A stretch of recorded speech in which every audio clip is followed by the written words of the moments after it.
ವೇದಿಕೆ ಅಂತ ನಮ್ಮ ಭಾರತೀಯ ಜನತಾ ಪಕ್ಷದ ಅಧಿಕೃತರು ಅಂಬಿದಂಥ ಜಗದೀಶ್ ಶೆಟ್ಟರ್ ಸಾಹೇಬರೇ ಹಾಗೂ ಬೆಳಗಾವಿ ಗ್ರಾಮೀಣ ಜಿಲ್ಲಾಧ್ಯಕ್ಷರಾದ ಭಾರತೀಯ ಜನತಾ ಪಕ್ಷ ಅಧ್ಯಕ್ಷರಾದ ಸುಭಾಷ್ ಪಾಟೀಲರೇ, ರಾಜು ಮುನ್ನೋಳರೇ, ಮುತ್ತಣ್ಣರೇ, ಎಲ್ಲ BJP ಹಿರಿಯ ಪ್ರಮುಖ ನಾಯಕರೇ ಹಾಗೂ ಸಿಂಧಿಗೌಡ ಸುತ್ತಮುತ್ತ ಬಂದ ಗ್ರಾಮದ ಎಲ್ಲ ಜನಪ್ರತಿನಿಧಿಗಳೇ, ರಾಜಕೀಯ ಮುಖಂಡರೇ, ಅಣ್ಣ ತಮ್ಮರೇ, ತಾಯಂದಿರೇ, ಅಕ್ಕ ತಂಗಿರೇ, ಎಲ್ಲರಿಗೂ ನಾನು ನಮಸ್ಕರಿಸುತ್ತಾ, ಇದೊಂದು ಐತಿಹಾಸಿಕವಾದಂಥ ಚುನಾವಣೆ. ಈ ಚುನಾವಣೆ ಭಾರತ ದೇಶದ ಭದ್ರತೆ, ಆರ್ಥಿಕ ಭದ್ರತೆಗೋಸ್ಕರ ಚುನಾವಣೆ. ನೀವು ಕೆಲವೊಂದು ಎಲೆಕ್ಷನ್ ನೋಡಿದ್ರಿ, ಗ್ರಾಮ ಪಂಚಾಯತಿ, ಜಿಲ್ಲಾ ಪಂಚಾಯತಿ, ತಾಲೂಕ್ ಪಂಚಾಯತಿ, ವಿಧಾನಸಭೆ ಚುನಾವಣೆ ನೋಡಿದ್ರಿ. ಆ ಚುನಾವಣೆ ನಡೆಯುವಂಥ ಚುನಾವಣೆ, ಆವಾಗಿನ ವಾತಾವರಣ, ಆವಾಗಿನ ಸಮಸ್ಯೆ ಸ್ಥಳೀಯ ಮಟ್ಟವಾಗಿರ್ತದೆ. ಆದರೆ ಅದು ಭಾರತದ ರಕ್ಷಣೆ, ಭಾರತದ ಸಾಮಾಜಿಕ ನ್ಯಾಯ, ಸನಾತನ ಧರ್ಮದ ಒಂದು ಏಳಿಗೆಗಾಗಿ ರಾತ್ರಿ ಹಗಲು ದುಡಿಯುವಂಥ ಪ್ರಧಾನಮಂತ್ರಿ ನರೇಂದ್ರ ಮೋದಿ ಅವರ ಕೈ ಬಲಪಡಿಸಬೇಕಾಗಿದೆ. ನಮಗೆ ಈ ಚುನಾವಣೆ ನರೇಂದ್ರ ಮೋದಿ ಚುನಾವಣೆ. ಇದು ಯಾರು ರಮೇಶ್ ಜಾರಕಿಹೊಳಿ, ಜಗದೀಶ್ ಶೆಟ್ಟರ್ ಅಲ್ಲ, ನರೇಂದ್ರ ಮೋದಿ ಅವರ ಮೂರನೇ ಬಾರಿ ಪ್ರಧಾನಮಂತ್ರಿ ಮಾಡಲಿಕ್ಕೆ ನಾವೆಲ್ಲರೂ ಕಂಕಣಬದ್ಧ ಕೈ ಕಟ್ಟಿ ಕೂತು ಗಟ್ಟಿಯಾಗಿ ನಾವು 7ನೇ ತಾರೀಕು ಚುನಾವಣೆಯಲ್ಲಿ ವಿಶೇಷವಾಗಿ ಮಹಿಳೆಯರು, ಹಿರಿಯರು, ಯುವಕರು 7ನೇ ತಾರೀಕು ಮತ್ತು ಕಮಲದ ಗುರುತು ಮುಂದೆ ಜಗದೀಶ್ ಶೆಟ್ಟರ್ಗೆ ವೋಟ್ ಹಾಕಿ ಮೇ 7ನೇ ತಾರೀಕು ವೋಟ್ ಹಾಕಿ ಆರಿಸ್ಕೊಟ್ರೆ ಮತ್ತೊಂದು ಬಾರಿ ಪ್ರಧಾನಮಂತ್ರಿ ಮೋದಿ ಅವರು 3ನೇ ಬಾರಿ ಪ್ರಧಾನಮಂತ್ರಿ ಆಗುವ ಸದಸ್ಯತ್ವ ಅನ್ನುವಂಥ ಈ ಜಗತ್ತಿನ ಎಲ್ಲ ಮಾಧ್ಯಮಗಳು ಈಗ ಹೇಳ್ತಿದ್ದಾರೆ.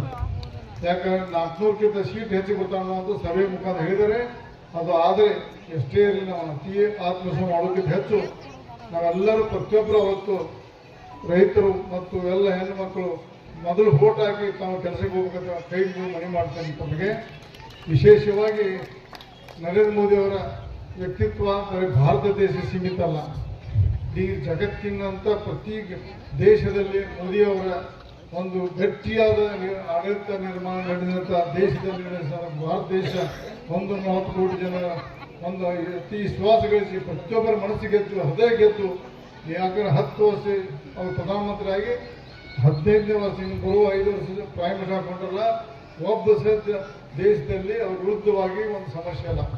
ಆದರೆ ಕಾಂಗ್ರೆಸ್ಸರು ಮಾತಾಡ್ತಾರೆ, ಅವ್ರಿಗೆ ಕೆಲಸ ಇಲ್ಲ ಮಾತಾಡ್ತಾರೆ. ಆ ಜನರು ಸಾಮಾನ್ಯ ಜನರು ಯಾರೂ ಮೋದಿಯವ್ರ ಬಗ್ಗೆ ಕೆಟ್ಟ ಇನ್ನೂರಿನ ಕೇಳಿಲ್ಲ. ಆದರೆ ಇದು ಮಮತಾ ಬ್ಯಾನರ್ಜಿ ಅವರು ಮಾತಾಡ್ತಾರೆ, ಅಖಿಲೇಶ್ ಯಾದವ್ ಮಾತಾಡ್ತಾರೆ, ನಮ್ಮ ರಾಜ್ಯದ ಕೆಲವೊಂದು ಲೀಡರು ಮಾತಾಡ್ತಾರೆ. ಅವರು ತಮ್ಮ ಸ್ವಾರ್ಥಕ್ಕೋಸ್ಕರ ಮಾತಾಡೋದು, ದೇಶ ಹಿತಗೋಸ್ಕರ ಅವರು ಎಂದೂ ಮಾತಾಡೋದಿಲ್ಲ. ಅದಕ್ಕೆ ನಾವು ಎಲ್ಲರೂ ಇವತ್ತು ಚುನಾವಣೆ ದೇಶದ ಭದ್ರತೆಗೋಸ್ಕರ ವಿಚಾರ ಮಾಡಿ ಕೆಳಮಟ್ಟದ ಟೀಕೆಗೋಸ್ಕರ ತಮ್ಮ ದಿನನಿತ್ಯ ಕಾಂಗ್ರೆಸ್ ಪಕ್ಷದ ನಾಯಕರು, ವಿಶೇಷವಾಗಿ ಕರ್ನಾಟಕ ರಾಜ್ಯದ ನಾಯಕರು ಮಾತಾಡುವಂಥ ಶೈಲಿ ನೋಡಿದ್ರೆ ದೇಶದಲ್ಲಿ ಕರ್ನಾಟಕದಲ್ಲಿ ಮಾತ್ರ ಕಾಂಗ್ರೆಸ್ ಉಳಿದಿದೆ.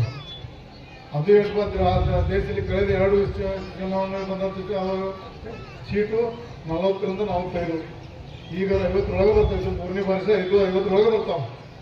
ಅದಕ್ಕೆ ಅವ್ರಿಗೆ ವೋಟ್ ಹಾಕಿ ಯಾರು ಲಾಸ್ ಮಾಡ್ಕೋಬೇಡ ಅಂತ ಮನವಿ ಮಾಡ್ಕೋತೇವೆ. ಮತ್ತು ರಾಜ್ಯದ ಕಾಂಗ್ರೆಸ್ ನಾಯಕರ ಸುಳ್ಳು ಪ್ರಚಾರಕ್ಕೆ ಕಿವಿ ಹೊಡೆದೆ ತಾವೆಲ್ಲ ಗಟ್ಟಿಯಾಗಿ ಭಾರತೀಯ ಜನತಾ ಪಕ್ಷಕ್ಕೆ ತಾವು ವೋಟ್ ಹಾಕಬೇಕು. ಮತ್ತು ಈಗ ನಾವು ಈ ಕಳೆದ 1 ವರ್ಷದ ವಿಧಾನಸಭಾ ಚುನಾವಣೆಯಲ್ಲಿ ನಾವು ಭಾರತೀಯ ಜನತಾ ಪಾರ್ಟಿ ತಪ್ಪಲೆ ಇವತ್ತು ನಾವು ಅಧಿಕಾರ ಕೊಟ್ಟಿದ್ದೇವೆ. ಅವರೇನು ಅವರ ಮೆರಿಟ್ ಮೇಲೆ ಬಂದು ಅವರ ಭಾಳ ಹೋರಾಟ ಮಾಡಿ ಒಳ್ಳೆ ಸ್ಕೀಮ್ ಕೊಟ್ಟು ಬಂದಿಲ್ಲ. ನಮ್ಮ ಭಾರತೀಯ ಜನತಾ ಪಾರ್ಟಿಗೆ ನಮ್ಮದೇ ಆದ ತಪ್ಪಿದ್ರೆ ಇವತ್ತು ಅಧಿಕಾರ ಹಸ್ತಾಂತರ ಆಗಿದೆ. ಅದಕ್ಕೆ ತಾವು ಮುಂದಿನ ಪಾರ್ಲಿಮೆಂಟ್ ಆದಮೇಲೆ ಮತ್ತೆ ಭಾರತೀಯ ಜನತಾ ಪಕ್ಷದ ಸರ್ಕಾರ ಯಾಕೆ ಡಬಲ್ ಇಂಜಿನ್ ಸರ್ಕಾರ ನಕ್ಕಿ ಆಗ್ತದೆ. ಮತ್ತೆ ಲೋಕಸಭೆ ಚುನಾವಣೆ ಆದ ತಕ್ಷಣ ಕೇಂದ್ರದಲ್ಲಿ ಭಾರತೀಯ ಜನತಾ ಪಕ್ಷ ಮತ್ತು ರಾಜ್ಯದಲ್ಲಿ ಭಾರತೀಯ ಜನತಾ ಪಕ್ಷದ ಸರ್ಕಾರ ಆಗ್ತದೆ. ಎಲ್ಲ ಸ್ಕೀಮನ್ನು ಒಳ್ಳೆ ರೀತಿ ನಡೆಸು. ಆದರೆ ದಯವಿಟ್ಟು ನೀವು ಈ ಒಂದು ಕಾಂಗ್ರೆಸ್ ಪಕ್ಷ ವಿಶೇಷವಾಗಿ 2000 ಮತ್ತು ಬಸ್ ಪಾಸ್ ಫ್ರೀ ಕೊಟ್ಟಿದ್ದ ಬಹಳಷ್ಟು ದುರುಪಯೋಗ ಅನ್ನುವಂಥ ಈ ಸಂದರ್ಭ ಹೇಗೆ ಚರ್ಚೆ ಕೊಡ್ತೀನಿ. ಈಗ ಬಹುಶಃ ನಾನು ತಿಳಿದ ಮಟ್ಟಿಗೆ ಈ ಕಳೆದ 5-6 ತಿಂಗಳಿಂದ 2,000 ಜಮಾ ಇರ್ಕಿಲ್ಲದಲ್ಲ ನೀವು ತಾಯಿ ಹೇಳ್ರಿ. ನೀವು ಈಗ ಕಳೆದ 2-3 ದಿವಸ ಪಟಾಪಟ ಹೇಳಿಸಿದ 10 ಜಮಾ ಆಗಿದಾವೆ. ಕರೆ ಸುಳ್ಳು. ಅದು ಯಾಕೆ ನಾಳೆ ವೋಟ್ ಹಾಕ ಆಸೆಗೋಸ್ಕರ ಅದು ಚುನಾವಣೆ ಮುಗಿದ ನಂತರ 7 ತಾರೀಕು ಮುಗಿದು ಬಂದ್ ಆಗ್ಬಿಡ್ತೈತಿ. 20 ತಾರೀಕು ಒಂದು ಅರ್ಧ ಮುಗಿದೈತಿ, ಇನ್ನು ಅರ್ಧ 7 ತಾರೀಕು ಮುಗಿದು ಅದು ಬಂದ್ ಆಗ್ತೈತಿ. ನಾವು ಆರು ಶಾಶ್ವತವಾಗಿ ಪರಿಹಾರ ಕೊಡುವಂಥ ಮನುಷ್ಯ ನರೇಂದ್ರ ಮೋದಿ ಅವರು. ನಾವು ನೋಡೋದು ಮೊದಲೇ ನಾವು ಕಳೆದ ನಾನು 20-25 ವರ್ಷದಿಂದ ನಾನು ಶಾಸಕರ ಕೆಲಸ ಮಾಡ್ತೀನಿ. ಮೊದಲು 2 ತಿಂಗಳು ದುಡ್ಡು ಕಟ್ಟಿಗೆ ಹೋಗ್ತೀರಿ, ಕೂಳು ತರಕ ಮನೇಲಿ ಹೊಗೆ ಬಿಸಿ ಅದು ಮಾಡಿ ಎಷ್ಟು ನೋಡಿದ್ವಿ. ಈಗ ಹೆಣ್ಮಕ್ಳು ಗ್ಯಾಸ್ ಉಜ್ವಲ ಯೋಜನೆಯಿಂದ ಗ್ಯಾಸ್ ಬಂದು ಎಷ್ಟು ಹೆಣ್ಣುಮಕ್ಕಳ ಆರೋಗ್ಯವಂತರಾಗಿದ್ದಾರೆ ಅಂತ ಬಹಳಷ್ಟು. ಮತ್ತು ರೈತರಿಗೆ ನಾವು ಕೇಂದ್ರ ಸರ್ಕಾರ 6,000 ಕೊಡ್ತಿದ್ದು ಮತ್ತು ಭಾರತೀಯ ಜನತಾ ಪಕ್ಷದಿಂದ 4,000 ಕೊಟ್ಟು 10,000 ಕೊಡ್ತಿದ್ದು. ಇದು ಕಳೆದ ಒಂದು ವರ್ಷ ಬಂದಾಗಿದೆ. 4,000 ಬಂದ್ ಮಾಡಿ 2,000 ಕೊಡತ್ತವ್ರು, ಇನ್ನೂ 2,000 ಕಡಿಮೆ ಕೊಡೋದವ್ರು. ಅದಕ್ಕೆ ದಯವಿಟ್ಟು ಅವರ ಒಂದು ಸುಳ್ಳು ಪ್ರಚಾರ, ಸುಳ್ಳು ಆಶ್ವಾಸನೆ ಮತ್ತು ಸುಳ್ಳು ಫ್ರೀ ಸ್ಕೀಮನ್ನು ನಂಬುದೇ ಅಕ್ಕ ತಂಗಿಯರು ಅಣ್ಣ ತಮ್ಮಂದರು ನೀವೇನು ಅವ್ರಿಗೆ ಆಶೆ ಆಕಾಂಕ್ಷೆ ಒಳಗಾಗದೆ ಭಾರತೀಯ ಜನತಾ ಪಕ್ಷ ಬೆನ್ನೆಲುಬಾಗಿ ನಿಲ್ಲಬೇಕು. ಮತ್ತು ಮುಂದಿನ ದಿನದಲ್ಲಿ ಇನ್ನೂ ಅನೇಕ ರಾಷ್ಟ್ರದ ಹಿತದಿಂದ ರಾಜ್ಯ ಹಿತದಿಂದ ನರೇಂದ್ರ ಮೋದಿ ಅವರು ಕೆಲಸ ಮಾಡ್ತಾರೆ. ಅವರ ಆದರ್ಶ ಅವರ ಮಾರ್ಗದರ್ಶನದಲ್ಲಿ ನಾವು ಸಹಿತ ಅವ್ರ ಹೆಜ್ಜೆ ಕೆಲಸ ಮಾಡೋಕ್ಕೆ ನಾವು ಕಂಕಣಬದ್ಧ ನಿಂತಿದ್ದೇವೆ ಎಂದು ಈ ಸಂದರ್ಭ ಹೇಳ್ತಾರೆ.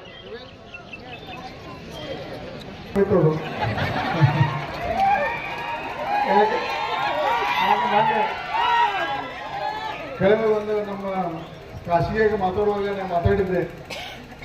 ಮೊದಲ ಹಂತ ಚುನಾವಣೆ ಮುಗಿದ ತಕ್ಷಣ ಸಣ್ಣ ನನ್ನ ಕರೆಕ್ಟ್ ಹೋಗ್ತಬೇಕು, 7 ತಾರೀಕು ಪೂರ ಹೋಗ್ತಂತ ಹೇಳಿದ್ದೆ. ಈಗ ಮೊದಲ ಹೊಂಟು.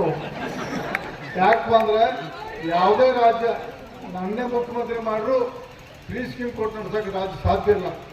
ನನ್ನೇ ಮುಖ್ಯಮಂತ್ರಿ ಮಾಡ್ರು ಕೊಡೋಕೆ ಸಾಧ್ಯ ಇಲ್ಲ. ಯಾಕಪ್ಪ ಈ ಮಾತು ಹೇಳಿದ್ರೆ ಕೆಲವೊಬ್ಬರಿಗೆ ಓಟ್ನ ಆಸೆಗೋಸ್ಕರ ರಾಜ್ಯದ ಒಂದು ಆರ್ಥಿಕ ದಿವಾಳಿ ಮಾಡುವಂಥ ಸ್ಕೀಮ್ ತಂದಂಥ ಈ ಕಾಂಗ್ರೆಸ್ ಸರ್ಕಾರ ಒಗಿದೋದೆ ನಮಗೆ. ಅದಕ್ಕೆ ಯಾಕಂದ್ರೆ ರಾಜ್ಯ ಕರ್ನಾಟಕ ರಾಜ್ಯದ ಇಡೀ ದೇಶದ 5 ರಾಜ್ಯದಲ್ಲಿ 1ರಿಂದ 5ರೊಳಗೆ ಇರ್ತದೆ ನಮ್ಮ ರಾಜ್ಯ. ಈ ಕೆಲವೇ ದಿವಸದಲ್ಲಿ ಕೆಳಹಂತಕ್ಕೆ ಹೋಗುವಂಥ ಸಂದರ್ಭ ಬಂದದೆ. ಅದಕ್ಕೆ ನಾವೆಲ್ಲರೂ ಈ ಸರ್ಕಾರ ಕಿತ್ತೊಗಿಲಿಕ್ಕೆ ಮೊದಲ ಹೆಜ್ಜೆ ನಾಳೆ 7ನೇ ತಾರೀಕು ಮೇ 7ನೇ ತಾರೀಕು ಚುನಾವಣೆಯಲ್ಲಿ ಭಾರತೀಯ ಜನತಾ ಪಕ್ಷಕ್ಕೆ ವೋಟ್ ಹಾಕಿದ್ರೆ ಅರ್ಧ ಯಶಸ್ವಿ ನಮ್ಗೆ ಸಿಗ್ತದೆ. ಜೂನ್ 4ಕ್ಕೆ ರಿಸಲ್ಟ್ನ ಸಿಕ್ಕ ನಂತರ ಒಂದು ತಿಂಗಳ ಹೆಂಗೆ ಬೇಕಾದ ರಾಜ್ಯದಲ್ಲಿ ಆಗ್ತೈತೆ. ಅದಕ್ಕೆ ನಾವು ಭಾರತೀಯ ಜನತಾ ಪಕ್ಷ ಬಂದ ನಂತರ ನಾವು ನೇರವಾಗಿ ಯಾವಾಗೂ ಫ್ರೀ ಸ್ಕೀಮ್ ಕೊಡೋಕ್ಕೆ ನಮ್ಮ ಯಾವಾಗೂ ನಮ್ಮದು ಸರ್ಕಾರ ಇಲ್ಲ. ಆದರೆ ಬೇರೆ ರೂಪಾಯಿ ಕೊಡ್ತೀವಿ, ಅವ್ರಿಗೆ ಜಾಸ್ತಿ ಕೊಟ್ಟಿದ್ದು ನಾವು. ಆದರೆ ಒಂದು ಸರ್ಕಾರ ಮುಖಾಂತರ ತಮ್ಮ ಅಕೌಂಟಿಗೆ ಬಂದು ಅದು ಬೇರೆ ಮುಖಾಂತರ ಭಾಳಷ್ಟು ಯೋಜನೆ ಕೊಡ್ತೀವಿ. ಭಾಳ ಕೇಂದ್ರ ಸರ್ಕಾರ ನಮ್ಮ ಬೆಳಗಾವಿ ಜಿಲ್ಲೆಯಲ್ಲಿ 20 ಲಕ್ಷ ವೋಟರ್ಸ್ ಅದಾವೆ. ನಮ್ಮಲ್ಲಿ ಕನಿಷ್ಠ ಅಂದ್ರೆ 15 ಲಕ್ಷ ಮಂದಿಗೆ ಯಾವುದೇ ರೂಪದ ಒಂದು ಯೋಜನೆ ಬಂದ್ಬಿಟ್ಟಿದೆ. ನಮ್ಮಲ್ಲಿ 10 ಯೋಜನೆ, ಕೇಂದ್ರದ 10 ಯೋಜನೆ ಇದಾವೆ. ಅದರಲ್ಲಿ ಒಬ್ಬ ಮನುಷ್ಯನಿಗೆ ಒಂದು 15 ಲಕ್ಷ ಜನಕ್ಕೆ 20 ಲಕ್ಷದಲ್ಲಿ 15 ಲಕ್ಷ ಜನಕ್ಕೆ ನಮ್ಮ ಕೇಂದ್ರ ಸರ್ಕಾರ ಯೋಜನೆ ಬಂದ್ಬಿಟ್ಟಿದಾವ. ಅದು ಶಾಶ್ವತ.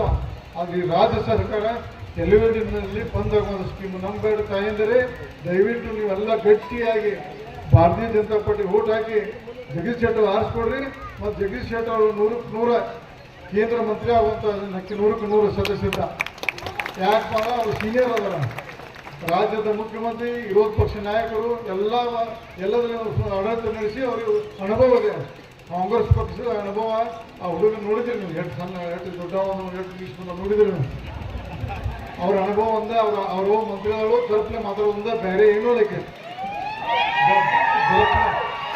ಮಾತಾಡೋದು. ಎಲ್ಲರಿಗೂ ಮೊನ್ನೆ ಅವರು ಎಷ್ಟು ಸೀನಿಯರ್ ಅವ್ರ ವಯಸ್ಸು ಎಷ್ಟು ಅವ್ರಿಗೆ ಕ್ವಶನ್ ಮಾತಾಡ್ತಾರೆ. ಎಷ್ಟು ಕೆಟ್ಟ ಬಿಟ್ಟು ಬರ್ತದೆ ನಾಳೆ ನಮಗೂ ಕುದಿಯಾತೈತೆ ಭಾಳ ಉತ್ತರ ಹೇಳ್ಬೇಕೈತೆ. 4 ತಾರೀಕು ಕೂಡ ಮಾತಾಡೋಂಗಿಲ್ಲ ನಿರ್ಣಯ ತೊಗೊಂಡೇ.